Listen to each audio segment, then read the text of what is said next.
वाला पहला राज्य बन जाएगा। मुख्यमंत्री पुष्कर सिंह धामी आज दोपहर 12:30 बजे यूसीसी पोर्टल को भी लॉन्च करेंगे और इससे पहले सीएम पुष्कर सिंह धामी ने कहा कि यूसीसी लागू होने से यह सुनिश्चित होगा कि राज्य में लिंग, जाति, धर्म के आधार पर कोई भेदभाव ना हो। सीएम धामी ने कहा कि हमने राज्य के लोगों से चुनाव से पहले ये वादा निभाया है। यूसीसी लागू करने के लिए सभी औपचारिकताएं पूरी कर ली गई हैं।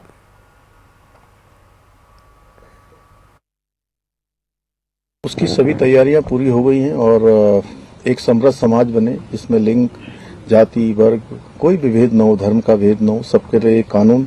ये हमारे प्रधानमंत्री आदरणीय मोदी जी के नेतृत्व में हमारा देवभूमि उत्तराखंड की जनता के साथ संकल्प था, हमारा वायदा था। बहुत बधाई है हमारे प्रदेश के मुख्यमंत्री जी को, एक बहुत अच्छा प्रयास है और निश्चित रूप से भारतीय जनता पार्टी या भारतीय जनसंघ कहेंगे हम, उनका एजेंडे का ये मुख्य विषय रहा है और उसकी भी शुरुआत हो गई है। मैं समझता हूँ कि इससे हमारे राज्य की जो सामाजिक ताना बाना है उसमें मजबूती आएगी। महिलाओं के साथ जो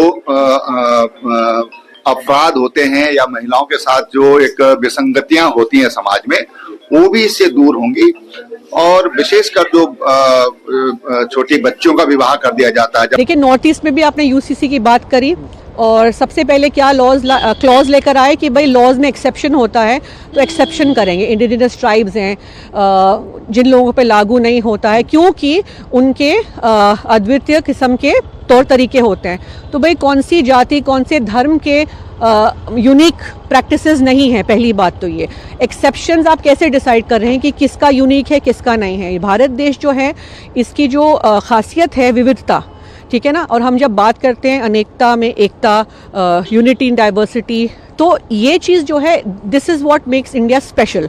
और आप अगर छेड़छाड़ करने जाएंगे तो ऐसा नहीं है कि एक ही धर्म को या एक ही समुदाय को नुकसान होने वाला। और जो उत्तराखंड की आपने बात करी, पहला राज्य, आप कैसे डिसाइड करेंगे?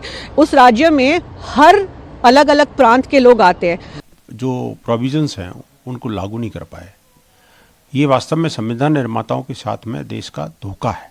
मैं कहूँगा इसको, संविधान के नीति निर्देशक तत्व में अनेक ऐसे मुद्दे हैं जिनमें एक बहुत बड़ा मुद्दा ये है कि संविधान निर्माताओं ने कहा कि देश की सरकारें अपने अपने स्थानों पर वो समान नागरिक संहिता सभी देश के लिए, पूरे देशवासियों के लिए एक समान कानून बनाएंगे।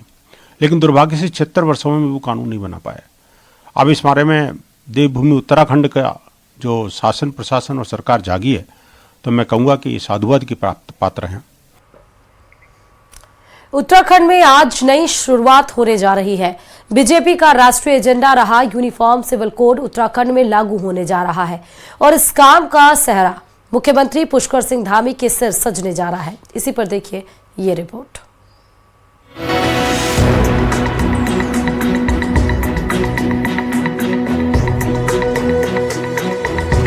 कुछ घंटों बाद उत्तराखंड की पहचान बड़ी हो जाएगी। सोमवार दोपहर 12:30 बजे मुख्यमंत्री आवास के मुख्य सेवक सदन में मुख्यमंत्री Pushkar Singh Dhami uniform civil code यानी यूसीसी का पोर्टल लॉन्च करेंगे। उत्तराखंड पूरे देश में पहला राज्य बन जाएगा जहां यूनिफॉर्म सिविल कोड लागू हो जाएगा। राम मंदिर, धारा 370 के बाद बीजेपी का तीसरा राष्ट्रीय एजेंडा उत्तराखंड से पूरा होने जा रहा है। साल 2022 में बीजेपी ने इस एजेंडे के लिए देवभूमि को चुना, तो विधानसभा चुनाव से पहले की घोषणा और संकल्प 3 साल बाद पूरा होने जा रहे हैं। सोमवार को यूसीसी लागू करने से पहले तैयारी पूरी हो चुकी है। देखिए, वो हमारा संकल्प था, हमारे प्रधानमंत्री जी के नेतृत्व में हमने उत्तराखंड की जनता के समक्ष अपना संकल्प रखा था। उत्तराखंड की जनता ने हमको संकल्प को पूरा करने के लिए अपना आशीर्वाद दिया, सरकार में आने का मौका दिया और हम अपना संकल्प और अपना वायदा पूरा कर रहे हैं। सभी औपचारिकताएं पूरी हो गई हैं।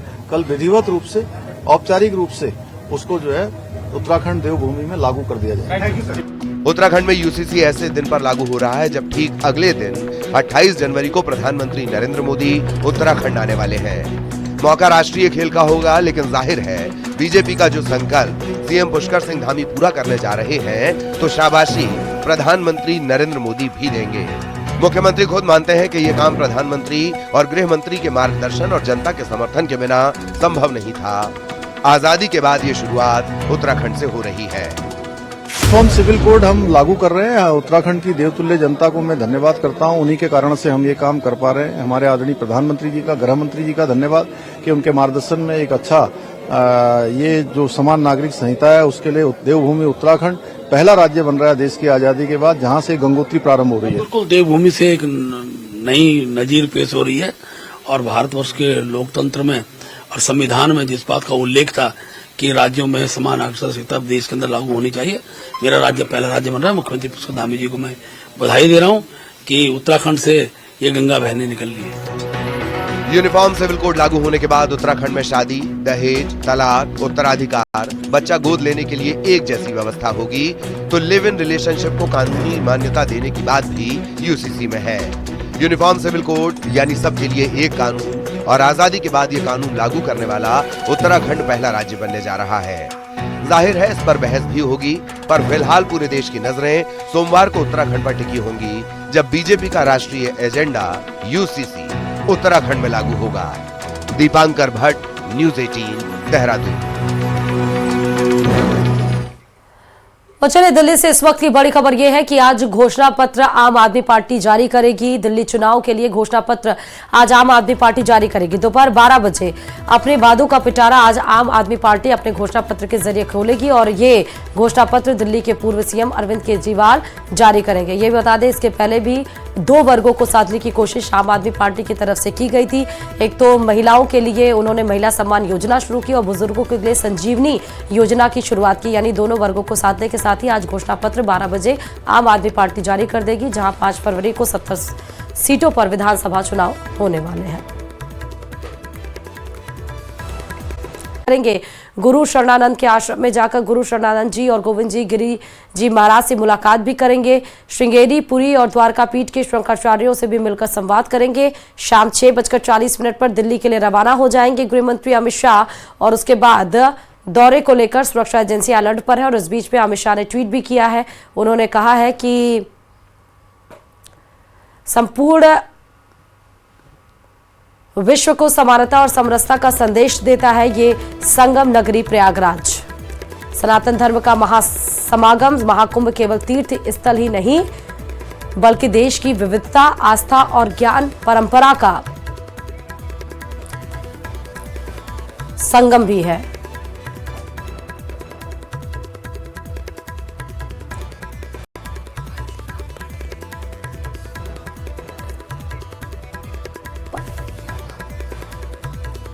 तो अमित शाह ने क्या कुछ ट्वीट किया है वो भी आपने आपको बताया।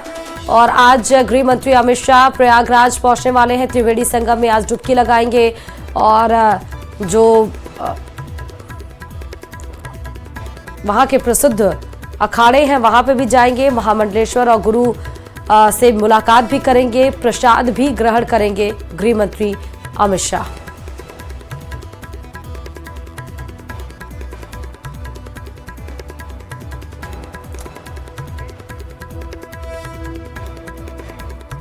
ज्यादा जानकारी के साथ संवाददाता प्रयागराज से सर्वेश जुड़ चुके हैं। सर्वेश, गृह मंत्री अमित शाह का समय तो बताया जा रहा है 11:30, तैयारियां हो चुकी होंगी, कब तक पहुंचेंगे वो? देखिए जो तय समय है गृह मंत्री अमित शाह का वो 11:30 बजे के आसपास है, लेकिन यहाँ पर तैयारियां कर ली गई हैं। वीआईपी घाट पर इस वक्त मौजूद हूँ, आप देख सकते हैं यहाँ पर फ्लीट की तैयारी की गई है और यहाँ पर लोगों को अब हटा दिया गया है। जो सुरक्षा एजेंसियां हैं वो पूरी तरह से अलर्ट यहाँ पर है। एनएसजी के कमांडो और इसके साथ साथ एटीएस के तमाम जवान है, पैरामिलिट्री यहाँ पर तैनात की गई है। गृह मंत्री के लिए जो प्रोटोकॉल सुरक्षा का होता है वो पूरा यहाँ पर मौजूद है। इसके साथ साथ यहाँ पर आप देख सकते हैं कि किस तरह से सुरक्षा एजेंसियां भी अलर्ट मोड में हैं और संगम में वो त्रिवेणी में स्नान करेंगे। स्नान करने के बाद वो इसी वीआईपी घाट पर आएंगे, जहां पर उनकी फ्लीट बड़े हनुमान मंदिर जाएगी, जो शहर के कोतवाल कहे जाते हैं। वहां पर दर्शन पूजन का उनका कार्यक्रम है और उसके बाद वहां पर निकलकर वो अक्षय वट जाएंगे। और अक्षय वट ये सामने है, आप देख सकते हैं कि जहां पर वो 2 जवान खड़े हैं उसके पीछे जो वृक्ष दिख रहा है वो अक्षय वट है। और यहीं पर जाकर केंद्रीय गृह और सहकारिता मंत्री अमित शाह दर्शन पूजन करेंगे और इसके बाद वो वहां से निकलेंगे और निकलने के बाद वो जूना अखाड़ा जाएंगे, जहां पर जूना पीठाधीश्वर अवधेशानंद स्वामी अवधेशानंद गिरी के आश्रम में जाएंगे, संतों के साथ भोजन प्रसाद ग्रहण करेंगे और उनका आशीर्वाद लेंगे। उसके बाद निकलकर वो कुछ और संतों से मुलाकात करेंगे, वहां पर जाएंगे। और सबसे बड़ी बात है कि 3 शंकराचार्यों से भी उनका मुलाकात का कार्यक्रम है, जिसमें श्रृंगेरी पीठ, पुरी पीठ और इसके साथ साथ द्वारिका पीठ के शंकराचार्यों से मुलाकात करेंगे, उनका आशीर्वाद लेंगे। और उसके बाद 6:40 पर केंद्रीय गृह मंत्री अमित शाह प्रयागराज से दिल्ली के लिए रवाना हो जाएंगे और इस दौरे में सीएम योगी आदित्यनाथ भी उनके साथ रहेंगे। तो ये आज का जो कार्यक्रम है ठीक है सर्वेश, बहुत शुक्रिया तमाम अपडेट्स देने के लिए।